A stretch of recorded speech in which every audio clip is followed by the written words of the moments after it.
So this was what I was doing last night, because I'm adorable and love Valentine's Day, except not really. I just think it's a way to celebrate love of all forms, which I'll talk about later.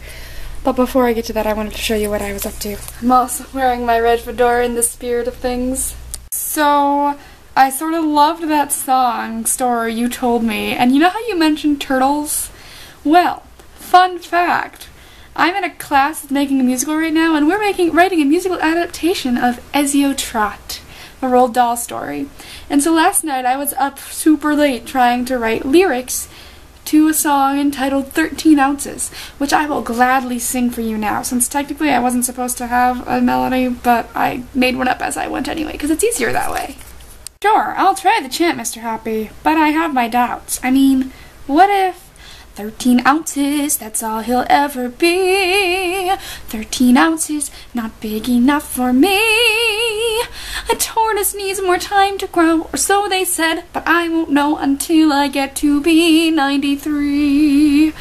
Oh, don't think that way, just keep saying the chant and you'll see. Alfie will grow in no time. 13 ounces, don't worry, miss, you'll see. 13 ounces, just leave it up to me.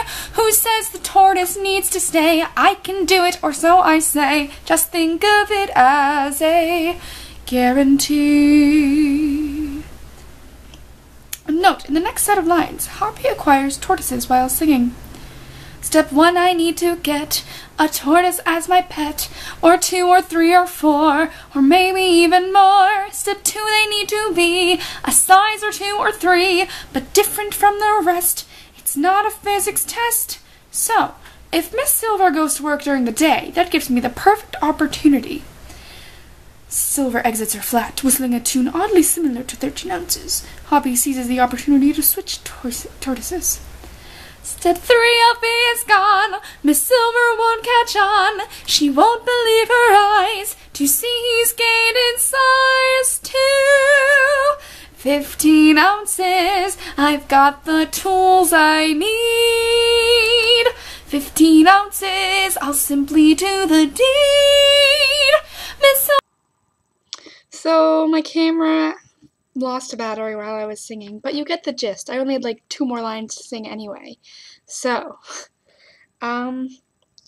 yeah, I hope you liked that.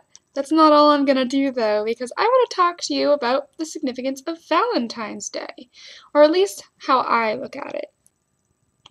I look at it as a celebration of all kinds of love, whether it's familial or I just said family, darn it, whether it's familial or friendly, or romantically, or even your love between the love you share between God and yourself.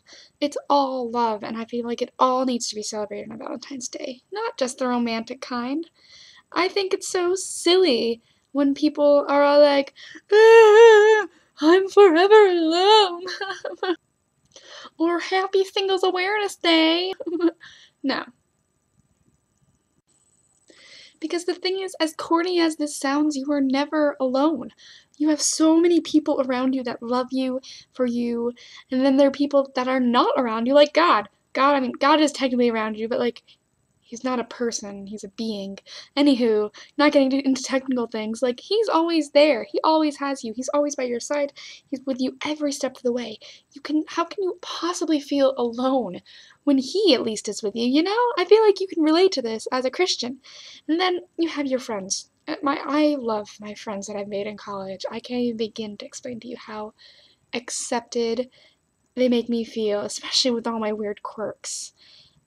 There's a lot of them, let me tell you. And so, I guess the moral of the story is Happy Valentine's Day, a celebration of all kinds of love, where everyone should feel like they are loved one way or another. That's all. Or you could go the other way and just say it's a regular Thursday that was made super commercialized by Hallmark, but I don't like that. So good night, Mickey. I'll see you tomorrow, and you will see me again on Monday.